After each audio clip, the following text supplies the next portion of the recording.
doctors and nurses fleeing the teaching hospitals of Nairobi. One of my former students, a good friend, who's a psychiatrist now, did a study of this with Kenyan colleagues, and the nurses and doctors in Kenyatta teaching hospitals don't have tools. So why wouldn't they go to Zambia and then South Africa and then to Canada, UK, then Canada, and here? Well, I know I wouldn't be able to do this work without tools, and nor can my Haitian, Russian, Peruvian, Roxbury, co-workers, that we just can't work without them. So in answer to your question, which is a hard question, another former student of mine from Tanzania is here. He's always asking me the same question. Now I ask him the question, by the way. What are you going to help me out? But we have been, and again, our medical director, some of you have heard her speak, Dr. Joy Mukherjee, is just a force of nature. But what we're doing now is trying to work. I mean, in a way, that was a consultancy, right? And we did it as volunteers. We went to Kenya as volunteers, and to Rwanda and to South Africa and other places. But what we'd like to do is have this model be used elsewhere. Because when you have good community-based care that is done by community health workers, then you're not going to. You can't say, well, sorry, there are no community health workers in rural Africa. It's not true. They're all over the place. You can't say there are no people. And so that's been part of the struggle. Now, part of the struggle has been going to be with the establishment in Kenya, because including the medical establishment, because it's very, it's a very lofty and rarefied setting there. I mean, I had a friend who was intubated for a year in Nairobi, with a mechanical ventilation, because she's an American scholar, and I'd never been to Kenya at the time, and I didn't know that things like that existed, because I had only worked in Haiti at the time. There's no mechanical ventilation in Haiti for a year, I'll tell you. But there's some very fancy places, as you know, in your country. So I think people like you, who are doing leadership and who are listening to people living in poverty, who would have told us years ago, as they did, listen, this approach towards AIDS, it says, okay, so care for some people, no care for others, or this kind of medicine for some people, antibacterials for poor people, and everything for others. It's just not going to work as policy. It's the way the world is, but it's not where we should set policy. That would be the argument. I think we'll get that most closely by listening to the African poor.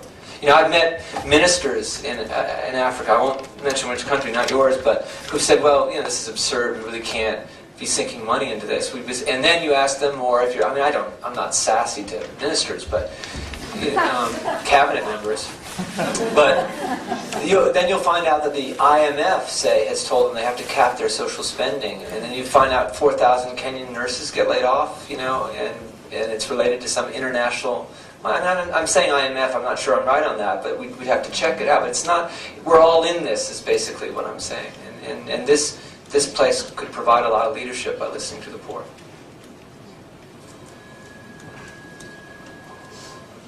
Everybody. It's good. My question is single off point. Do you agree that the religious status of women all over the place is an important factor in spread of AIDS? And if you do, what is your organization doing? I'll repeat the question. Do I agree that the invidious status of women is a major factor all over the place in terms of HIV? And if I do, what is our organization doing about it? Well, so the short answer is yes, and I hope a lot. For example, our group was the first to write a book called Women, Poverty, and AIDS, just about that topic alone.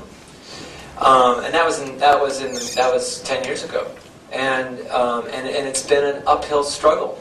A women's group in Haiti who did a project with us said, you want women not to die of AIDS? Give them jobs. So one of the things that we've done, and you saw the last slide said a virtuous social cycle ? Is to take that seriously and try and create jobs for women and try and make sure that land tenure issues and literacy and access to schooling for girls, that these are not just things we talk about in seminar rooms or debates, but things that really happen. Now, we're a tiny organization.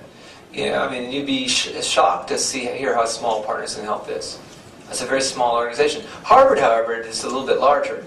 And using the symbolic capital and we think real capital that Harvard has and can move into global health is going to be a major is going to be very important. So when you say, what is our group doing? Well, Harvard's also our group as well.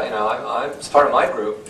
And I think that we, from the president to the student body, to the people who work here keeping this place spick and span, that there's a lot that this university has to offer in the struggle for equity in general, and global health equity in particular. And we shouldn't shy away from using those words, equity, social justice, because they're central to the problem. And they're central to the problem in Kenya. Because there are resources that could have been shared more equitably. There are, land tenure issues around gender that could have been addressed through legislation. There are, and the list goes on and on. So I'd like to think my answer would be yes and a lot. But we're not going to add up to much because we're too small if there's not a movement and powerful institutions behind us. Thank you. Yes? To what extent have you seen international health organizations like the World Health Organization respond to the examples of your projects and begin to incorporate some of your... Well, since one of my best friends is now heading up this effort at the World Health Organization, I have to say a lot. It's sort of like... It's sort of like that example of the pharmaceutical company just expecting them to say no, no, no, no, and then they say yes. Well, the director of the World Health, the executive director, Director General, got to get these terms right at the K School, the Director General of the WHO believes in this. And certainly Jim Kim, again, and I encourage all of you to listen to Jim speak about this. These are people who really believe in this effort. And so, again, and I share this message particularly with students. I teach it mostly at the medical school, but I teach undergraduates and sometimes, and certainly people at School of Public Health. I share this a lot with them. We really have to be careful not to underestimate what we can do, and that sounds like such an American thing to say, But, Partners in Health was started by student activists, who were in their early 20s.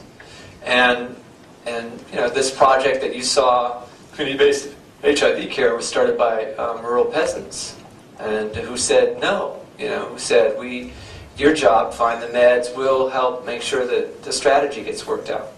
And it's being run by that. During this recent coup in Haiti,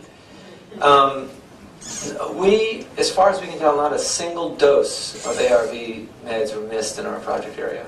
And that's not because the roads weren't blocked and 4 of our ambulances weren't seized by the rebels, of which the New York Times seems so enamored. But that's because people living in these communities delivered the care. And that they provided this leadership, and they knew it was important. It wasn't orders from above. Yes? I'm curious as to your thoughts about the deprioritization of mental health internationally. From my basic understanding is that it's just often not seen as a healthcare priority, and it's something where resources. People often say that resources can be better spent in other domains of health that either seem more urgent or more treatable, or maybe are the cause of the mental health issues going on in the heart. And I'm just curious. If there are any parallels that might be drawn or lessons that could be learned from the kind of work that you've been doing, providing advanced levels of care for people in resource-poor settings, to thinking about the deprioritization of mental health in resource-poor settings. Could everyone hear that? Prioritization of mental health in resource-poor settings. Well, for our group, it's very important because, of course, we, as I said earlier at the beginning of this, it's not about a policy strategy, but rather about listening to the poor, and then having the process of discernment go forward. So we can't not be interested in something that's afflicting people living in poverty. And that's why I think some of you know Chris Murray and some of the work that he did here, even before he went to the World Health Organization and now is back to head up global health equity here at Harvard, was to try and look forward and see what's the burden of disease in poor countries and mental health pathologies, major depressive disorder, among them suicide, are way up in the top 10, and they're just moving up. And so what our group is trying to say is community-based care like this is an excellent model for any chronic illness for which there is a deliverable. That deliverable may be an antidepressant. It may be seizure medication. It may be